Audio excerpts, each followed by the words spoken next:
Hello everybody, I'm i18n. We've been going through a Stardew Valley modding how-to video series. I was looking at my options for what I wanted to work next on my mod, and I think I'm probably going to get into the events, but it occurred to me that before I did that, I probably needed to explain how translation files works. So this video is going to be about the translation files, how you can set them up, what they do, and hopefully it'll make sense why I wanted to show that to you first. So let me go ahead and get my folder up so y'all can see. So the first thing I'm going to talk about is in your folder structure where your translation files go. So you might notice we are in the main folder, the very top level of my thing. So this is where all your mods would be. This would be your mod folder. You go in, and this is your top level.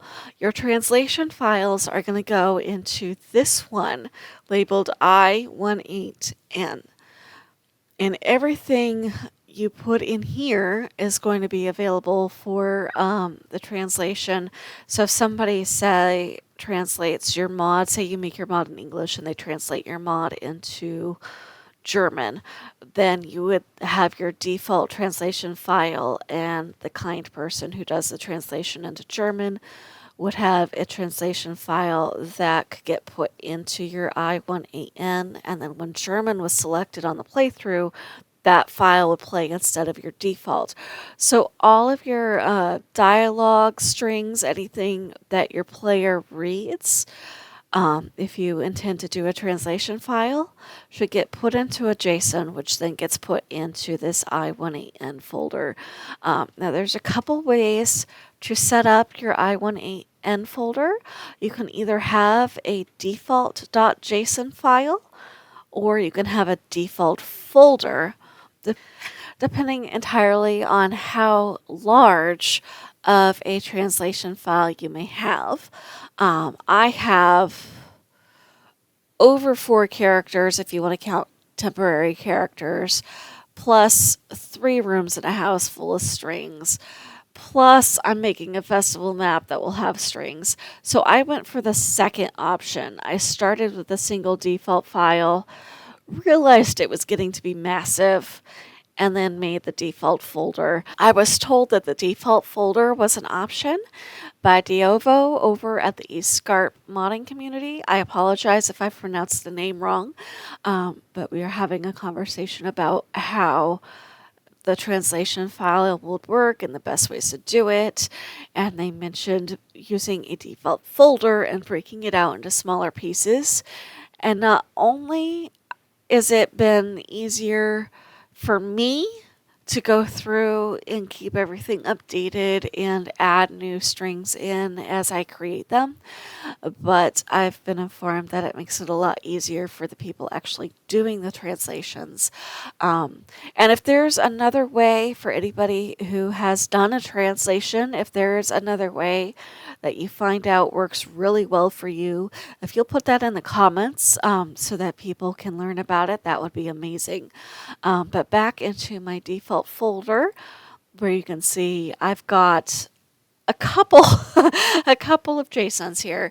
Each one of these is just broken out dialogue strings by the type, because I had so much. It was just easier to do this.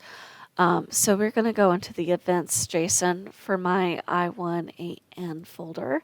This is where all my translation files go for an event when I'm working on it. All it is a curly bracket on each end. Again, your curly brackets always in pairs. And then everything is contained in that set of brackets.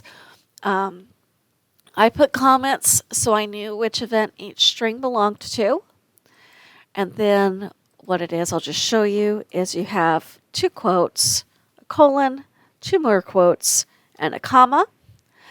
When you're putting your dialogue in, you would put it in the second pair, and then your key, basically, your translation key goes between the first section. One of the reasons I like VS Code is because it color codes everything.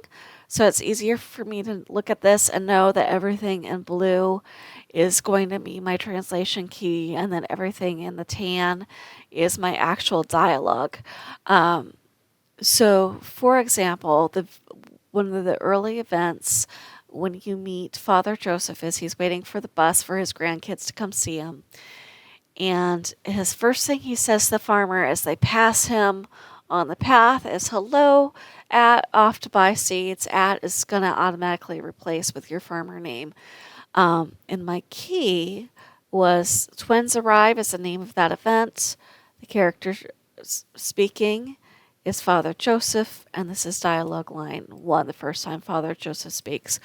I would come up with a set of parameters, a naming convention, as you will, that you will remember for each time you do one of these, because I found as I went along that I switched. So it's something to think about early on, is what kind of translation key is going to help you best. I'm going to go down here to show you once I got into my groove, what I eventually settled on doing was, let's get into the twin events because they're the most recent, is the event number for my events, the character the event is focused around, followed by a number scheme. When I did dialogue instead of event, it says dialogue, character name, and what it is, like spring, fall, however I set that section of dialogue up. I'm going to pull up another one of these so you can see.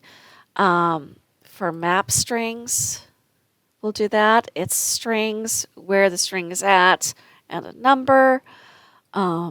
Basically, think about what your naming convention is going to be for those strings, because it helps to have a set, consistent, I should say, thing to follow. And that way it'll make it easier for you. If you have to go make updates, you can just kind of go, oh, it's going to be, this is the event, this is where that typo is, and easily go find it in your translation file.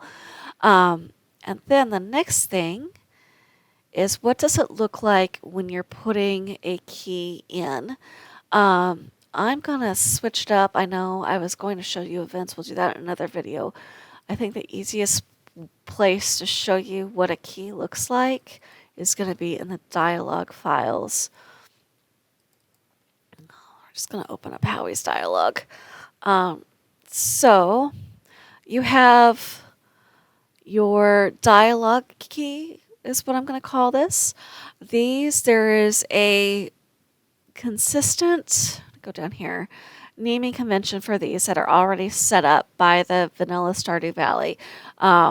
These are always going to follow the preset pattern. We'll go over this in a dialogue specific video. But when you're doing your translation key, you have your dialogue key here in the blue, and then where you would normally put your dialogue line, you are then going to do a pair of curly brackets. You'll know there's 2 on each side. And remember, they always have to open and close. So if you do 2, you have to have 2 closed for every 2 open. You are then going to do the following. You're going to put i18n, a colon, followed by your translation key. So in this case, my translation key is dialogue, Howie, Summer 10. And if we follow that over back into my translation folder, in my dialogue file here, Howie dialogue, I should be able to just copy,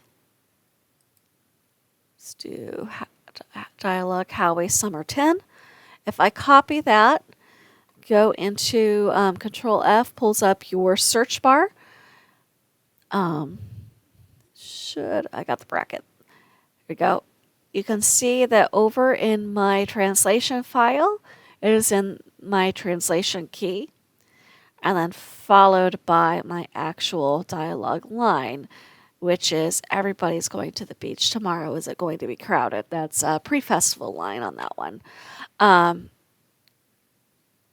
And then when somebody is making a translation, as I understand it, I have not made a translation, so please correct me if I'm wrong.